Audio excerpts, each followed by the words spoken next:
اعوذ باللہ من الشیطان الرجیم، بسم اللہ الرحمن الرحیم۔ معزز ناظرین، السلام علیکم ورحمۃ اللہ وبرکاتہ۔ پروگرام احکام اسلامی میں جو اس کی دوسری قسط آپ کی خدمت میں پیش کرنے کی سعادت حاصل کر رہا ہوں، آپ کا میزبان اطہر کاظمی۔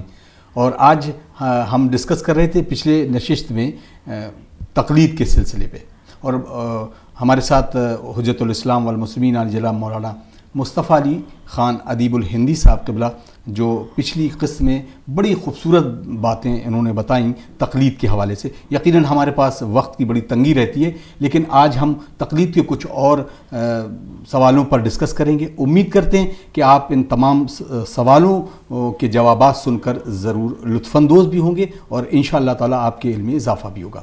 آئیے مولانا کا استقبال کرتے ہیں اور اس پروگرام کا دوسری قسط کا آغاز کرتے ہیں۔ السلام علیکم آغا۔ علیکم السلام ورحمۃ اللہ۔ بہت بہت خیر مقدم ہے اس دوسری نشست میں اس پروگرام کی۔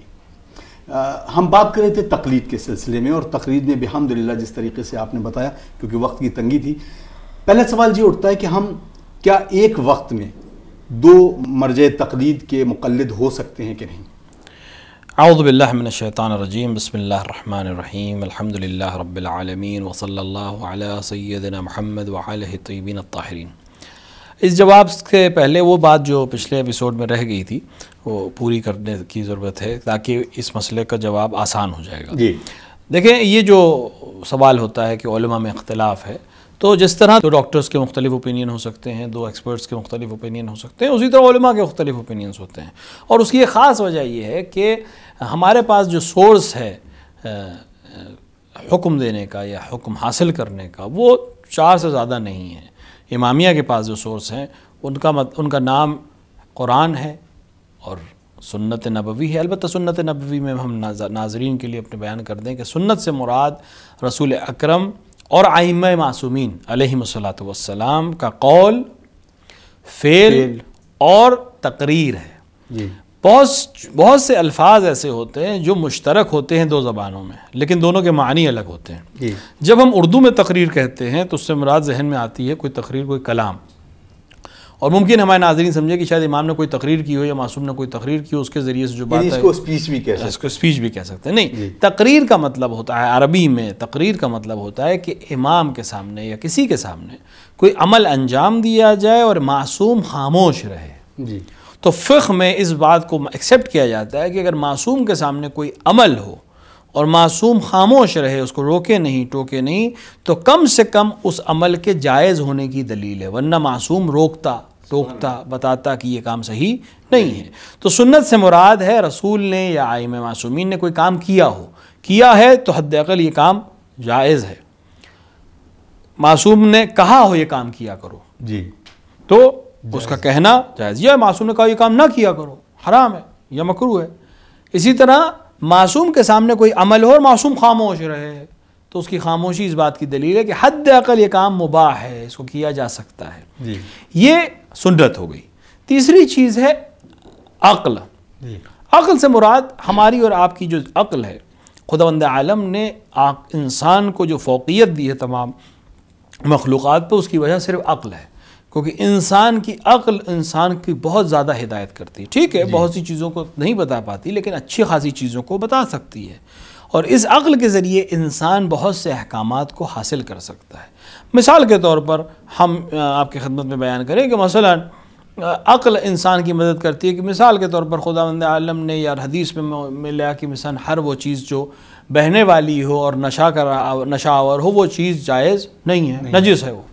اب ممکن ہے ایک چیز اس طرح کی ہو جو رسول کے زمانے میں نہیں تھی، اس کا نام نہیں موجود ہے، لیکن آج ہے، کوئی نئی ایجاد کی گئی لکوڈ ہے جی اور اس کے اندر نشہ ہے، یہ نئی چیز ہے، کوئی نئی الکوہل ہے، نہ بیئر ہے، نہ کچھ علیاذ باللہ کوئی اور چیز ہے۔ جی اب ایک انسان سوچے کہ کیا کرے، یہ جائز ہے کہ ناجائز، اس کا نام تو موجود نہیں، لیکن عقل آ کے مدد کرے گی کہ قرآن نے کہا ہے کہ ہر وہ چیز جو لکوڈ فارم میں ہو اور جو نشاور ہو وہ جائز نہیں ہے، وہ نجس ہے، لہٰذا اس کے اندر یہ دونوں چیزیں پائی جا رہی ہیں، نجس ہے۔ تو عقل انسان نے آ کر یہاں مدد کی، لہٰذا عقل انسان کی ایک بہت اچھی رہنما ہے۔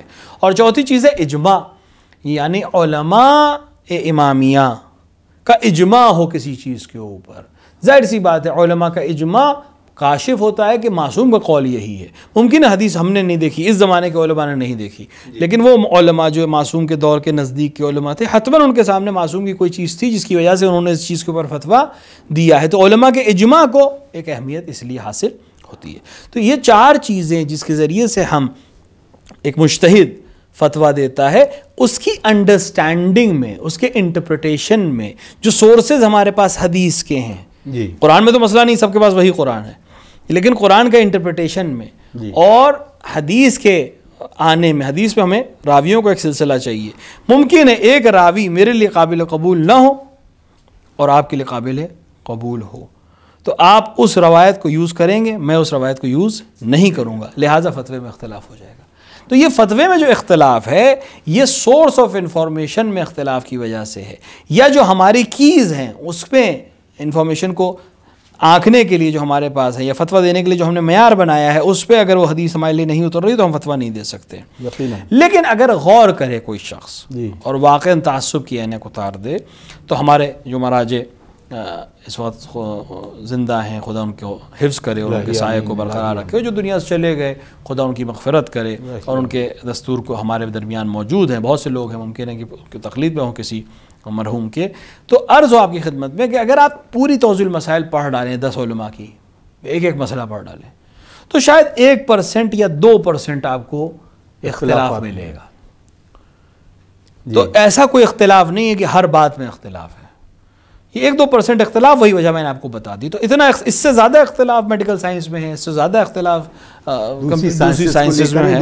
اگر ہم علوم میں دیکھیں تو کوئی بڑی بات. اور اختلاف اس بات کی علامت ہے کہ ہم آزاد ہیں فکر کرنے میں, آزادی ہے ہمارے علماء, کوئی باؤنڈ نہیں ہے کہ ہم بس یہی جو بات کہہ دی گئی ہے اس کے بعد کچھ نہیں, کیونکہ ہمارے علماء معصوم نہیں ہے, لہٰذا سے غلطی ہو سکتی ہے. اور امام کی غیبت کے زمانے میں ہمارے پاس یہی سورسز آف انفارمیشن ہے. اس سورس آف انفارمیشن کے ذریعے سے جو چیز ہمیں سمجھ میں آ گئی اس پہ ہمیں عمل کرنا ہے.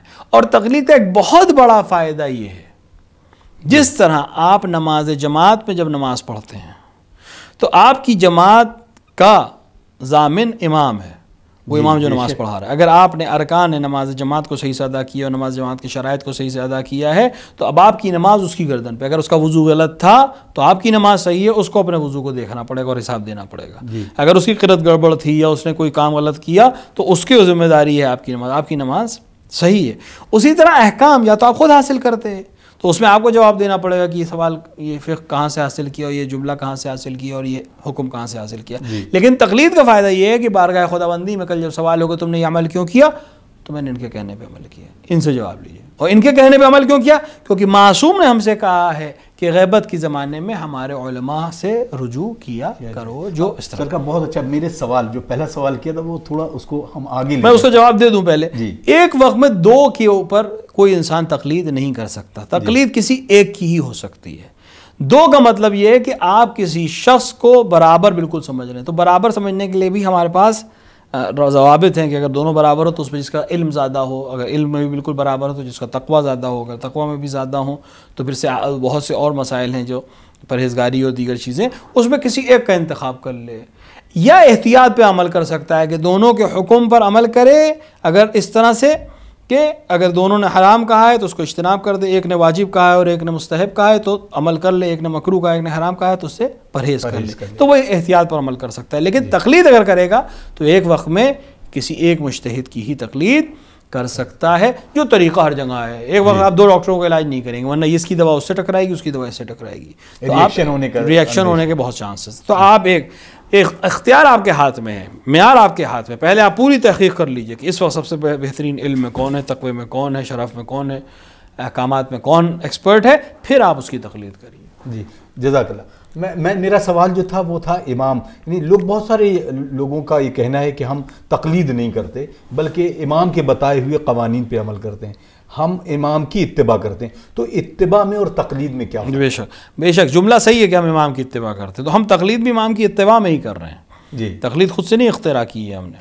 دیکھیں امام کا جو کہنا حکم ہے, جی دونوں میں بہت فرق ہے. امام جب کوئی چیز کہہ دیتا ہے تو وہ قانون ہوتا ہے, مجتہد اس قول امام کی بنا پر فتویٰ دے سکتا ہے. مجتہد اپنی رائے نہیں دے سکتا. مجتہد دو حکم کو یعنی دو حدیث کو دیکھ کر، ایک آیت کو دیکھ کر، امام کے قول کو دیکھ کر، امام کے عمل کو دیکھ کر اپنا ایک اوپینین دے سکتا ہے. لیکن اس کا جب آپ وہ اوپینین دے گا تو در سے خارج جو ہوتے ہیں، جو ہندوستان اور پاکستان میں تو عام طور سے نہیں ہے لیکن قم میں اور نجف میں اور دیگر مراکز حوزہ میں ہیں، آپ وہاں جائیں تو یا کوئی انسان کسی مرجع کے پاس چلا جائے یا خط لکھ دے، آج کل تو ایزی ہے انٹرنیٹ سے، ای میل کر دے، میسج کر دے، اگر کسی مرجع نے کوئی فتویٰ دیا ہے تو اسے دلیل دینی پڑے گی. یہ بہت بڑا ڈفرینس ہے. آپ کو حق ہے کہ آپ مرجع سے کہیں کہ کس دلیل پر آپ نے یہ فتویٰ دیا، لیکن امام معصوم سے سوال نہیں ہوگا کیونکہ امام معصوم کا کہنا ہی دلیل ہے. بے شک یہ بہت بڑا ڈفرینس ہے. اب رہی بات کہ ہم معصوم کی اطاعت کرتے ہیں، ٹھیک ہے معصوم کی اطاعت کریے، کس نے منع کیا آپ کو معصوم کی؟ کون ہے جو معصوم کی اطاعت نہیں کر رہا ہے؟ ہم مجتہد کی، یہ مجتہد اگر معصوم کی اطاعت نہیں کرے گا تو میں اس کی تقلید ہی نہیں کروں گا یقیناً، کیونکہ ایک شرط یہ ہے اس مجتہد کی تقلید جو امام نے فرمایا کہ میری غیبت کے زمانے میں تم روزمرہ کے امور کے لیے ہمارے حدیث کے راویوں کے پاس جاؤ اور ہمارے مجتہدین کے پاس، فَلِلْعَوَامِ أَن يُقَلِّدُوا، پس عوام کے لیے ہے کہ وہ تقلید کریں امام کا. جملہ کیا مطلب ہے؟ امام نے حکم دیا ہے تقلید کرنے کا. امام نے کہا کہ تم اگر نہیں جانتے ہو مسئلوں کو تو ان سے پوچھو، یہ میرے حجت ہے تمہارے اوپر جس طرح میں حجت ہوں ان سب کے اوپر. تو امام کے حکم سے ہم ان کی تقلید کر رہے ہیں، وہ بھی اس لیے کہ ہمیں حکم حاصل کرنا نہیں معلوم ہے. اچھا آپ کہہ رہے ہیں آپ امام کی اطاعت کریں گے، خوب. امام اردو تو بولتے نہیں تھے، فارسی تو بولتے نہیں تھے، امام عربی بولتے تھے. امام نے آپ کے سامنے تو کہا نہیں ہے. امام نے کب کہا ہے؟ امام نے اگر آخری جملہ جو کہا ہوگا وہ سن 300 کچھ میں کہا ہوگا، کیونکہ 260 ہجری میں شہادت امام حسن عسکری ہے. شہادت امام حسن عسکری کے ساتھ ہی امام زمانہ جل اللہ تعالیٰ فرجہ شریف کی امامت ہے، اور اس کے 70 سے 72 سال کے بعد غیبت کبریٰ شروع ہو گئی جو آج تک جاری ہے. اس 70-72 سال میں امام لوگوں سے ملتے تھے، وہ بھی خاص نوابین کے ذریعے سے. اس کے بعد کوئی انسان نہیں کہہ سکتا کہ یہ قول امام کا ہے. تقریر امام کی آئیں، وہ بھی 4 معصومین کی زندگی میں آئیں. بعد میں جو چیزیں وہ خواب ہو سکتی ہے، مکاشفہ ہو سکتا ہے، لیکن وہ حجت نہیں ہے احکام اسلامیہ کے لیے. خوب، تو 315 320 کے بعد 330 کے بعد کوئی قول ہمارے پاس نہیں. ہم جی رہے ہیں 1440 میں، 1442 میں. تو 1442 میں ہم آج سے 1000 سال پہلے کسی امام کے قول کے سلسلے میں کیسے معلوم کریں گے؟ آپ کو راوی چاہیے جس سے معلوم ہو جائے کہ یہ قول امام کا ہے. تو پھر اس کا مطلب آپ کو علم رجال معلوم ہونا چاہیے کہ کس راوی کی سننا ہے، کس راوی کی نہیں سننا ہے. آپ کو عربی کا ایکسپرٹ ہونا چاہیے تاکہ آپ سمجھ سکیں کہ امام نے یہ جملہ، کیونکہ امام عربی بولتے تھے، امام نے یہ جملہ بولا، اس کا مطلب کیا ہے. عربی زبان میں ایک لفظ کے ہزاروں مطلب ہو سکتے ہیں. امام نے یہ جملہ کہاں بولا ہے. آپ کو درایت کا عالم ہونا چاہیے کہ امام نے یہ جملہ کسی خاص انسان سے بولا تھا یا سب کے لیے بولا تھا. آپ کو قرآن معلوم ہونا چاہیے، آپ کو حدیث معلوم ہونی چاہیے، آپ کو رجال معلوم ہونا چاہیے، آپ کو درایت معلوم ہونی چاہیے، آپ کو لغت معلوم ہونی چاہیے، آپ کو بلاغت معلوم ہونی چاہیے. یہ تمام چیزیں آپ کو جب معلوم ہو جائیں تب آپ امام کے قول کو سمجھنے کے لائق بنیں گے. اگر آپ اس لائق ہیں تو آپ اپنے آپ مجتہد ہیں، آپ کو پھر تقلید کی ضرورت ہی نہیں ہے. تو ایک انسان جو یہ کہہ رہا ہے کہ میں معصوم کی صرف اطاعت کر رہا ہوں، تو کوئی یہاں ایسا نہیں جو امام معصوم کی اطاعت نہیں کر رہا ہے. ہم امام معصوم کی اطاعت کرتے ہوئے ایک مجتہد کو فالو کر رہے ہیں، اور اس لیے فالو کر رہے ہیں کہ ہم مجتہد نہیں ہیں. اگر ہم بن جاتے تو ہمیں ضرورت نہیں ہوتی، جس طرح جو بن گئے ان کو ضرورت نہیں ہے. اور اس میں کوئی تفریق و مذہب و ملت نہیں ہے، یعنی مراد یہ کہ کوئی تفریق نہیں ہے کہ سید و غیر سید اور عجمی اور عرب نہیں. جو جائے علم دین حاصل کرے وہ مجتہد جامع شرائط ہو جائے، اس کو کسی تقلید کی ضرورت نہیں ہے. تو امام معصوم کی اطاعت ہوگی، بے شک ہوگی، ہم سب کرتے ہیں، اور اسی کی اطاعت میں ہم تقلید کرتے ہیں، کیونکہ ہمارے پاس اتنا علم نہیں ہے کہ امام کی سیدھی حدیث کو ہم درک کر کے، کیونکہ اس کے اندر اتنے سوال آ جائیں کہ یہ حدیث ہے نہیں ہے، صادر ہوئی نہیں ہوئی، معنی کیا ہے، مفہوم کیا ہے، منطوق کیا ہے، یہ تمام مسائل آ جائیں گے. حدیث صحیح ہے، حسن ہے، ممکن ہے وضع کی ہوئی حدیث ہو، ممکن ہے جھوٹی حدیث ہو، کہاں سے لائی، راوی کون تھا، راوی کیسا تھا، راوی ثقہ تھا غیر ثقہ تھا. یہ سارے مسائل اگر کوئی انسان جانتا ہے تو بے شک اس کی بات مانی جائے گی. اگر نہیں جانتا ہے تو پھر اس کے لیے ضروری ہے کسی ایکسپرٹ سے اوپینین لے، اور اسی اوپینین پہ چلنے کا نام تقلید ہے. سبحان اللہ، سبحان اللہ. اب سرکار سوال ایک یہ اٹھتا ہے کہ ایک ہی وقت پہ جیسے میں نے اپنے سوال کیا اس کا بڑا خوبصورت سا جواب ملا. دوسرا سوال یہ کہ کوئی مرجع تقلید ہے اور اس کا جو مقلد ہے اور وہ اس کا انتقال ہو جاتا ہے، تو اس کے بعد یہ تقلید دوسرے کی طرف کیسے منتقل ہوگی؟ کیسے، کیا وہ اسی مرجع تقلید پر قائم رہ سکتا ہے یا کسی زندہ مجتہد کی تقلید کو دوبارہ کرنا ہوگا؟ دیکھیں یہ مسئلہ بہت اہم مسئلہ ہے اور اکثر لوگ اس میں غلطی کرتے ہیں۔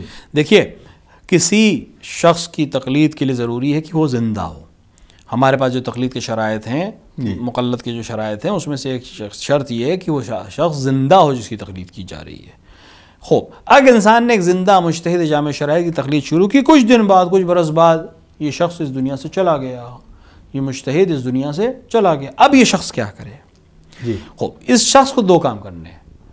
اس شخص کو یہ کرنا ہے کہ ایک زندہ مجتہد کی تقلید کرے گا جو جامع شرائط ہو، جس کی تقلید ہو سکتی ہو، جو جائز جانتا ہو مردہ کی تقلید کو، کہ اگر کوئی شخص پہلے سے کسی کا مقلد ہے اور وہ اس دنیا سے چلا جائے تو میرا فتویٰ یہ ہے کہ اس کے فتووں پر عمل کر سکتا ہے، اس کی تقلید پر باقی رہ سکتا ہے۔ تو میں اس ایک مسئلے پر اس زندہ مجتہد کی تقلید کرتے ہوئے دوبارہ اسی کا مقلد ہو جاؤں گا، تو میں اصل میں مقلد زندہ کا ہی ہوں اور اس کے اجازت سے میں مردہ مجتہد کی تقلید کو فالو اپ کر سکتا ہوں، کنٹینیو کر سکتا ہوں، اور ساتھ ہی ساتھ دوسرا کام یہ کہ اس کے نظر میں اس مرنے والے کی تقلید جائز ہو، یعنی مرنے کے بعد بھی اس کو فالو کیا جا سکتا ہو، جیسے آیت اللہ خوئی کے لیے آیا ہے، دیگر علماء کے لیے آیا ہے۔ تو انسان کے لیے ضروری ہے اگر وہ تقلید کنٹینیو کرنا چاہتا ہے تو ایک زندہ مجتہد جو مردے کی تقلید کو جائز سمجھتا ہوگا اس حکم پر عمل کرتے ہوئے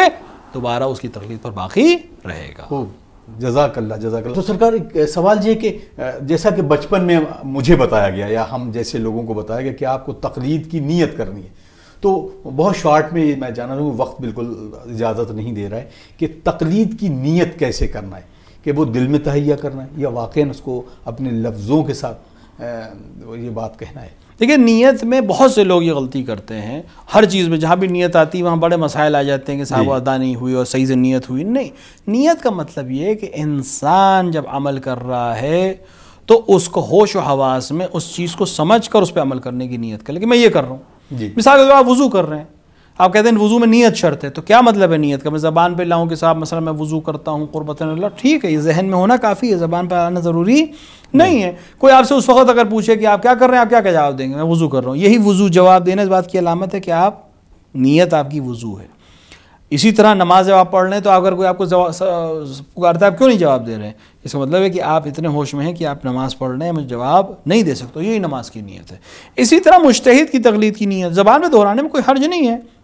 نیت یہ کہ انسان طے کرے کہ میں آج سے فلاں مجتہد جو جامع شرائط ہے میں اس کی تقلید کروں گا، اور تمام احکامات جو فروع دین کے احکامات، کیونکہ اصول دین میں تو تقلید ہے نہیں، فروع دین کے تمام احکامات ان کے فتوے کے حساب سے عمل کروں گا اور اس کے اوپر عمل کروں گا۔ یہی نیت کافی ہے، زبان پہ لانا ضروری نہیں، ذہن میں ہونا کافی ہے۔ سبحان اللہ، سبحان اللہ۔ ناظرین، یقیناً ہمارے پاس سے وقت کیسے نکل جاتا ہے پتہ ہی نہیں چلتا، کیونکہ احکام زندگی کے ان اصولوں کا نام ہے کہ آپ ہر ایک لمحہ ان تمام مسائل سے دو چار ہوتے رہتے ہوں گے، اور یہی وجہ ہے کہ ہم اس پروگرام کے ذریعے آپ سے روبرو ہیں، اور امید کرتے ہیں کہ آپ بھی ضرور ہم سے جڑے رہیں گے، اور انشاءاللہ تعالی ہم کوشش کریں گے جلد از جلد کہ آپ ہم سے رابطہ کریں اور ہمیں اپنے سوالات بھیجیں تاکہ ہم آگاہ کی خدمت میں وہ سوال رکھ سکیں اور اس کے ایک بہترین جوابات آپ تک پہنچائے جا سکیں۔ انشاءاللہ ناظرین، اگلی قسط تک ہمیں اجازت دیجیے، پھر ہم آپ سے ملاقات کریں گے انشاءاللہ، اور تب تک کے لیے ہمیں اجازت دیں۔ السلام علیکم ورحمۃ اللہ وبرکاتہ۔